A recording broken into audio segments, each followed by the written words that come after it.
Muy buenas tardes. El vídeo de hoy va a ser importante por una razón. Te voy a explicar qué cosas tienes que medir y qué factores tienes que tener en cuenta para llevar un buen seguimiento de tu entrenamiento. En primer lugar, importantísimo, la frecuencia con la que empiezas a entrenar. Pregúntate o revisa en tu pasado lo que has llegado a hacer, lo que crees que eres capaz de hacer, o simplemente haz algunos test y determina qué capacidad y qué calendario tienes para entrenar. Es decir, qué frecuencia podrás llevar a cabo, es decir, con qué frecuencia podrás implementar cierta carga física en tu cuerpo. Punto uno, importantísimo. Sin eso, no hay entrenamiento. Punto 2. ¿Qué tipo de entrenamiento? Evidentemente, en primer lugar, prioriza el entrenamiento de fuerza. ¿Por qué razón? Porque el entrenamiento de fuerza va a hacer que esa parte cardiovascular posterior que también vas a tener que hacer sea mucho más óptima, ¿vale? Tú aplicas fuerza cuando, por ejemplo, corres, pedaleas, aplicas fuerza en un periodo de tiempo y eso eh, se termina transfiriendo a nivel de fuerza, ¿no? A veces se puede determinar como potencia, si fueran vatios, por ejemplo, en la bicicleta, o en fuerza máxima si tienes que mover una carga muchas veces. ¿Con qué voy a eso? Si tú no eres capaz de empezar con un día a la semana o con 2 días, ¿vale? Es imposible de que empieces a pensar de que vas a hacer 3 días de entrenamiento a la semana, ¿vale? O que tienes que entrenar cada día, ¿vale? Cosa que sería un absurdo, ¿vale? De cara al entrenamiento. Entonces, plantéate si puedes, como mínimo, conseguir 1 o 2 días sería lo ideal, si es que no tienes un background, es decir, si no has hecho nunca nada, 1 o 2 días como mínimo sería lo más adecuado. Que no tiene por qué ser lo típico, entrenar 1 hora, no tiene por qué, solamente con que entrenes 20, 30, 40 minutos esos 2 días, ya vas a empezar a reducir muchísimo ese mal pronóstico, ¿no?, de la enfermedad, o incluso vas a empezar a notar cambios en tu cuerpo. La biogénesis mitocondrial va a empezar a tomar carrerilla, vas a empezar a ver que tu flujo vascular mejora, tu estado de ánimo, te notarás más fuerte, incluso algún día tendrás agujetillas o cierta sensación muscular, eso estará muy bien. En segundo lugar, me centraría en entender lo que es el entrenamiento y para qué sirve, porque los entrenadores no somos fatigadores de personas, porque cualquier tonto es capaz de cansar a una persona. Pregúntaselo a tu vecino, ¿cómo me puedo cansar? Empieza a subir escaleras hasta que no puedas más, te puede cansar, eso no es un entrenamiento, eso no tiene en cuenta lo que realmente tú necesitas, eso te va a fatigar por fatigar. Si me sigues desde hace tiempo o si me estás empezando a seguir, irás viendo que el tema de fatigarse por fatigarse a lo tonto, que no es lo mismo que utilizar la intensidad, ¿vale? Es fatigarse por fatigarse, es calentarse mucho la cabeza para conseguir que tu cuerpo responda de una forma muy o demasiado inflamatoria, ¿vale? Es decir, recordemos que el entrenamiento es algo de lo que te tienes que recuperar. Si yo cojo a una persona, la destrozo con el entrenamiento, muy bien, me he cansado mucho de tal, y al día siguiente no puede entrenar, al otro tampoco, y me tarda 5 días en recuperar, esa selección de ejercicios, esa intensidad, esa guía que le he pautado es malísima, pero malísima. ¿Por qué? Porque he puesto en un aprieto a su organismo para poder recuperarse de ese estrés que yo he generado. Entonces, eso es frecuencia. Esto segundo de lo que estaba hablando lo podríamos denominar un poquito como la intensidad. ¿Qué es lo que yo quiero conseguir con esta persona? ¿A qué intensidad me puede empezar a trabajar esta persona? Como he comentado en otros vídeos, os suelo comentar, utilizo o bien carácter de esfuerzo o bien escalas de RPE o escala de Borg, que es una escala del 1 al 10 o del 1 al 20, o una escala con colores para determinar el estado de cansancio, ¿no? En cada serie, incluso antes y después del entrenamiento. Eso es la segunda variable que puedes tener en cuenta. Muy importante, la intensidad, muy importante. Más cosas que tenemos que tener en cuenta como entrenadores, ¿no? O como tú mismo para incluso gestionarte tu entrenamiento. Algo importantísimo que parece que no llegamos a entender, el descanso, ¿vale? El descanso forma parte del entrenamiento. El descanso es aquel periodo entre estreses que permite que tu cuerpo sobrecompense y se adapte. Palabra mágica, adaptaciones, 100%. Entonces, si tú eres consciente de que hay que descansar y que descansar forma parte de mejorar, Es decir, no siempre más es mejor. Muchas veces cuando tu nivel es cero, muchas veces más es mejor. Pero incluso siendo muy bajo tu nivel, descansar va a ser necesario, porque no puedes estar entrenando hasta el infinito. Y ese descanso se puede calibrar. ¿Cómo podemos calibrar ese descanso? Nivel de estrés percibido, puntúalo del 1 al 10, del 1 al 5, me da igual. Yo utilizo mis tablas, mis métricas, tú puedes utilizar las tuyas. Horas de sueño, ¿cuántas horas duermes? ¿Las descansas? Porque una cosa es el número de horas y la otra es la calidad de ese sueño. ¿Es un sueño reparador? Te levantas y dices, hostia, perfecto. O no he descansado del todo, no he tenido esa sensación de recuperarme, ¿vale? Probablemente lo que hayas hecho el día antes tendrá que ver con ese sueño. Eso forma parte de cómo vas a responder a la terapia. Eso forma parte de tu entrenamiento. Por eso el entrenamiento no es dar unos ejercicios. Unos ejercicios te los da hasta el vecino, ¿vale? Aunque no te dé los tips técnicos, los niveles de progresión, que no te lleve las cargas, te dirá que una sentadilla es una sentadilla, ¿de acuerdo? Entonces eso no es lo prioritario.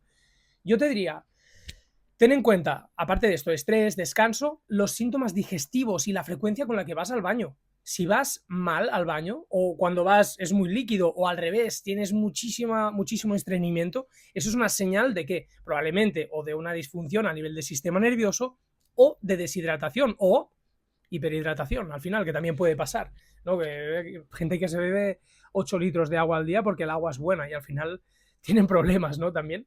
Entonces, eso se puede medir, por ejemplo, por el color de la orina. También se puede tener en cuenta qué calidad estás teniendo, por ejemplo, a nivel de función renal. Recordemos que a más volumen de sangre moviéndose por el cuerpo aumenta el filtrado y el riñón trabaja más. Entonces, si el riñón está fatigado, probablemente también estés sobreentrenando. Ya no hablemos de lo que pasa a nivel hormonal cuando el riñón está harto de ti, ¿vale? Entonces, esos serían unos tips principales. ¿Qué cositas no solemos tener en cuenta? ¿Cómo estás a nivel emocional? ¿Estás hablando lo suficiente? ¿Estás bajando al suelo tus problemas? Y cosa que va a interferir directamente con el nivel de estrés percibido y con la motivación. Puede ser que tengas una semana de mierda y que no te apetezca hacer nada. Y habrá que entenderlo. O como mínimo gestionarlo y surfearlo un poquito para que pueda ser de lo mejor posible.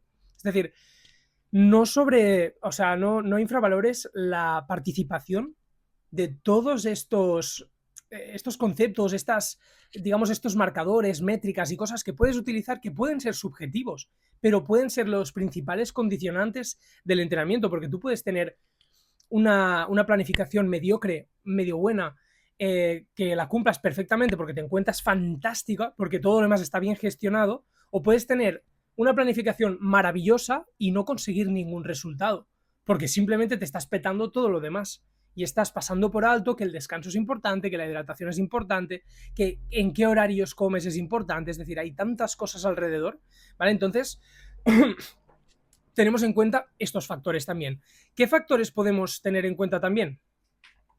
Algo tan sencillo como un pulsómetro o un reloj de estos que te miden métricas, te pueden dar una...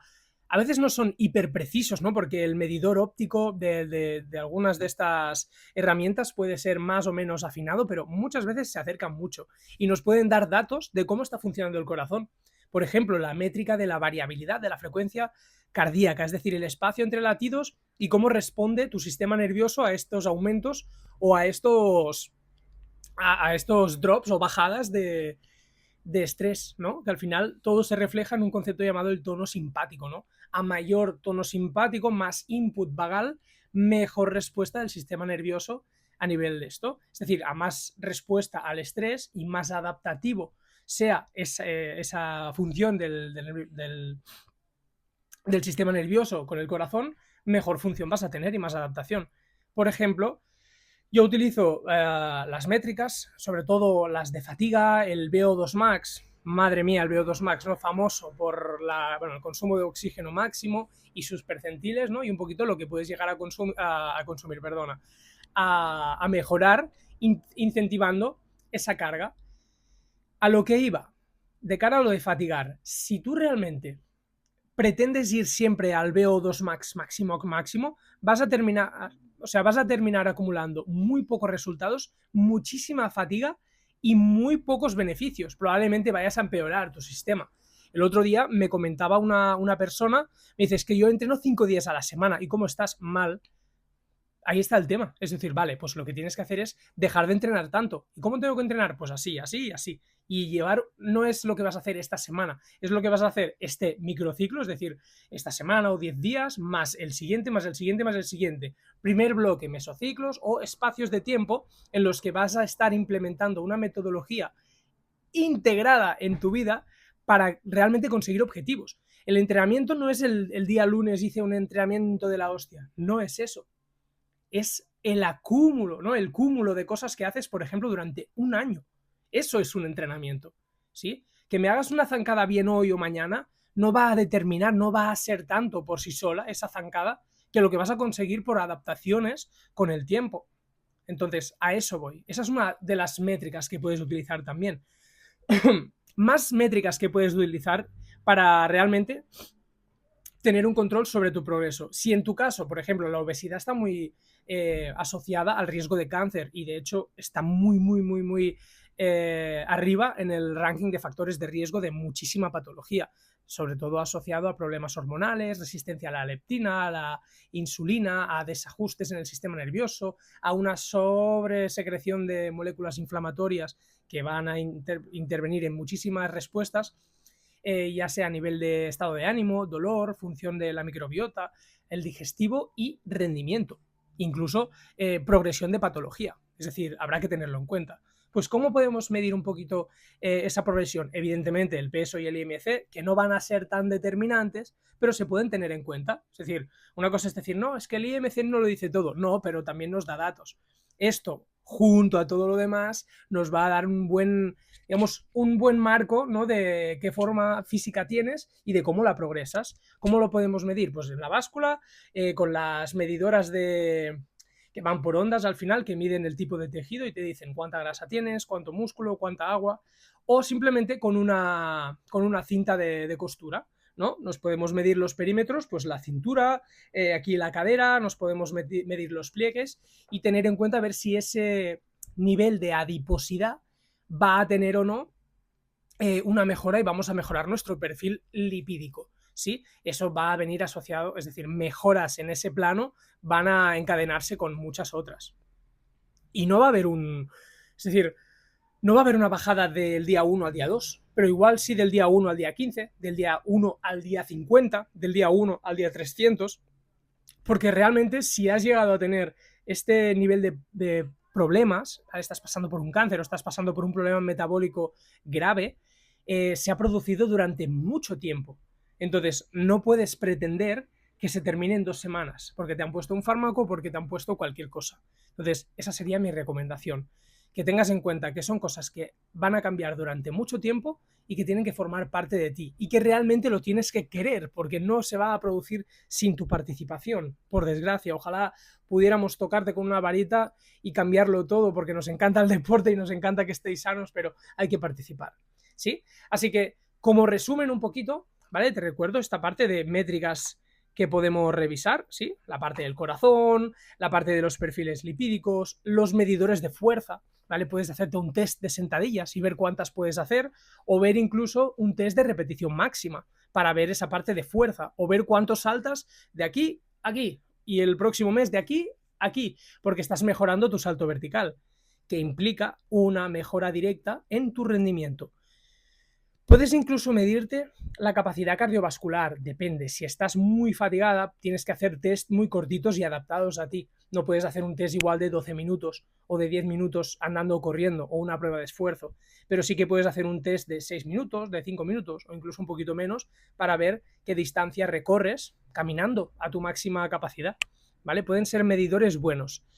¿Por qué te digo eso? Porque repetir estos test de forma periódica, por ejemplo, cada mes, cada 2 meses, cada 3 meses, para ver cuánto has mejorado o si te has mantenido, ¿vale? Puede ser grandes indicadores para que progreses y para que precisamente ese perfil metabólico termine siendo un trampolín para ti y no un ancla que llevas atada que lo que pasa es que no te deja progresar.